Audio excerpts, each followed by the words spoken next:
Hello and welcome. In this video we are going to take a look at moving average trading strategies in Python. In specific, we are taking a look at the so-called crossover strategy. This strategy is one of the easiest to understand and to implement algorithmic trading strategies, so definitely check this out. So what we are seeing here is a price chart and some trading signals, those triangles here. The blue line is the price of a particular asset. In this case, I'm considering the German equity index. The black line is a 20-day moving average. The magenta line is a 50-day moving average. So in case you are not familiar with moving averages, a moving average is just taking the mean over a certain time horizon. So in the 20-day example, we are just averaging the price over the last 20 days. So what is the crossover strategy all about? It's really straightforward. We are buying the asset when the short-term moving average, so the 20-day moving average, is crossing above the long-term moving average, the 50-day moving average. We are selling the asset when the short-term moving average is crossing below the long-term moving average. So let's take an example. This is a buying signal here. That is because the 20-day moving average is crossing above the 50-day moving average. This is a selling signal as the short-term moving average is crossing below the long-term moving average. By the way, in technical analysis, if you are considering the 50-day and 200-day moving average, these crossovers are often called the golden cross if the short-term crosses above the long-term moving average, and called dead cross if the short-term is crossing below the long-term moving average. Okay, so I hope I could make the principle clear. In case I didn't, please feel free to ask further questions in the comments below. I'm very happy to answer them. Now let's get into coding, but before we are doing that, if this kind of content is adding value for you or you are enjoying my perfect accent-free English, please let me know by liking and subscribing. Thank you very much in advance. Okay, so the first step is to import some necessary libraries. We need yfinance to get asset prices from the internet. We need pandas for some data handling and data manipulations. And we need matplotlib to visualize our results. In the next step, we are getting the price data for the German equity index. So I'm storing that in a variable which I'm calling df, and use yf.download and now provide the ticker symbol for the German equity index, which is GDAXI. And we are starting in the beginning of 2019 here. Okay, so let's print out what we got. So we see we're getting a data frame containing daily prices. And for example, we're getting information like open, high, low, close, but we are only interested in the adjusted close column here, right? So, and what I'm doing in the next step is I'm just rolling over that adjusted close column. And in the 20-day moving average case, I'm rolling with a window of 20 days. And in the 50 days case, I'm taking a window of 50 days. Okay, so let's actually do that by just specifying a new column here. So I'm taking a MA20 column, and this column should contain the adjusted close price, and we are rolling over that, take 20 days and just get the mean out of that, right? And the same logic for the 50-day moving average. So I'm just amending the numbers here and execute that. Let's print that out. So now you see that we are getting no entries for in the MA20 case for the first 20 entries and the MA50 case for the first 50 entries, which totally makes sense because we are just considering the past 20 days and average them, so we won't get any results for the first entries. Okay, so let's get rid of those NaN values by just dropping them.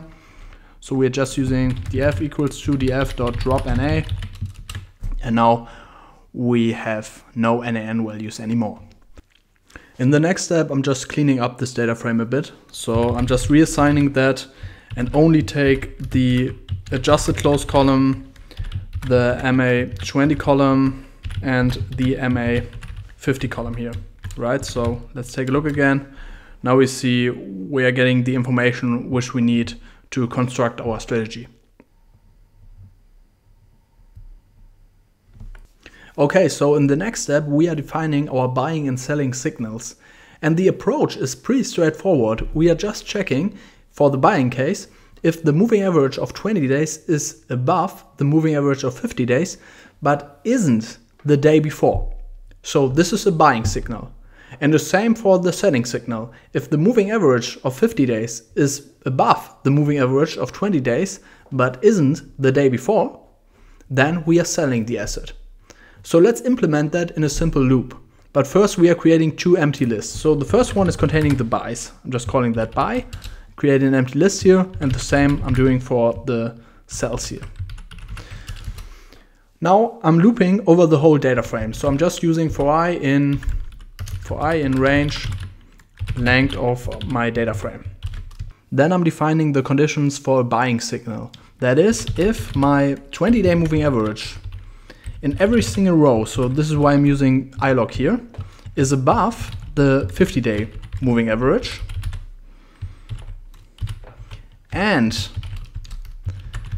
that was not the case the day before, so I'm just using df ma20 ilog I minus 1, and now change the direction of the sign and just take ma50 ilog I minus 1 as well. If that's the case, then I want to have this one appended to my buying list. Okay? Now let's do the same logic for the selling signals.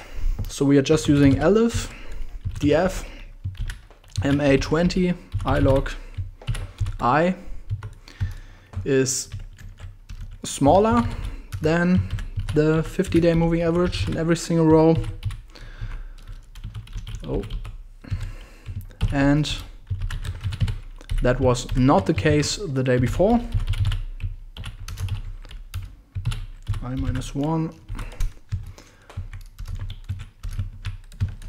df ma50 ilog I minus 1. If that's the case, then append that to my selling signals.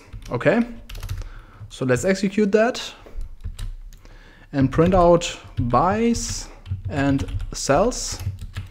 So how can we interpret that? Well, these are just the row numbers where those conditions are fulfilled. Okay, so let's continue with probably the hardest part, making the right visualizations. We are starting with the easiest one, that is just plotting the asset price, so the German equity index DAX. So therefore we are using plot, and then take the adjusted close column and name that as asset price. Define the color, which is blue. And I also want to make it a bit transparent, that we are seeing the moving averages more clearly. So I'm defining an alpha here, which is 0.5. So the maximum alpha is 1, so that is 0 transparent. You will see that in some seconds. So the next one is to plot the moving averages. So we are just taking df ma20 here, provide the label as it is, so ma20. And what did we take? I think it was black. And we are taking a slightly higher alpha than the adjusted close price. So again, that we are seeing the moving averages more clearly. Okay, did I forgot something? No. So the same logic for the 50-day moving average. So I'm just amending the numbers here again. And we took magenta for that. And yeah, these are the price curves. And now we want to plot the trading signals. Therefore, we are using a scatter plot and we are starting with the buying signals. So in a scatter plot, you have to define an x-axis and a y-axis. The x-axis should contain the dates where we should buy the assets. So again, this list is containing the row numbers, and we just have to get the date for this row number. And the dates are stored in the index of this data frame. So we can just use df.ilog and then screen for the buys here. Okay? And afterwards, we are just taking the index out of that. So this is pretty straightforward, right? And the same logic we are taking for the y-axis, which is just using, again, ilog then take the buys, and of course now we only need the adjusted close price. Okay, then we are taking a marker, and as this is a buying signal, we are just taking a triangle, which is, yeah, upwards, right? So where it is, here it is. Okay, we are taking the color, we are just taking green because, I mean, it's a buying signal, and we are also defining a size that it's actually visible in our graph, right? And yeah, the same logic we are taking for our selling signals. So we're just using sell here, use sell here again, define the marker downwards, take red as the color and keep that as it is. Okay, and yeah, what else? We have to define a legend, and finally we just have to show that. So let's see what we got here. And as you see, we are getting the graph from the very beginning. So we might enlarge that a bit. Figure, let's just take, come on, just take 205 here, should be sufficient. Yeah, now we are getting this pretty nice chart here, right?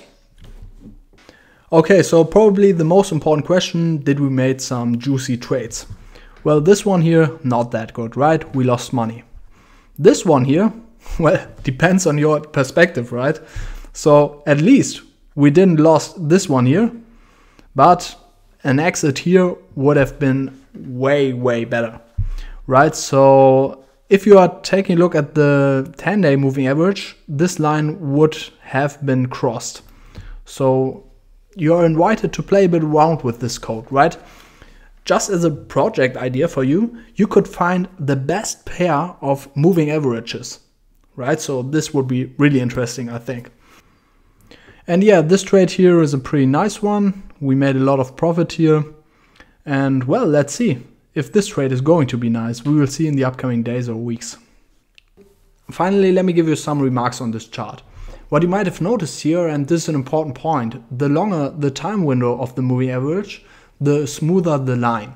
So we are getting rid of this noise of the chart. What's also important is then when considering this point of the chart, we are seeing that both moving averages are showing drifts in the price chart with a time lag. And this time lag is getting worse the longer the time horizon of the moving average. So as you see here, the 20-day moving average is capturing the huge drawdown with a brief delay, while the 50-day moving average is capturing that even later. And the same is true for this upward trend here. So you see this huge lag of the price drift here again. There are ways to get rid of this problem, but we are not covering them here, or we have not covered that here. But as a spoiler, you can take the exponential moving average, which we might also check out in future videos. And yeah, that's basically it. So if you enjoyed this video, please be so kind, subscribe to the channel and like the video, and let me know what you think in the comments below. Have a nice weekend, and I'm looking forward to seeing the upcoming videos. Bye bye.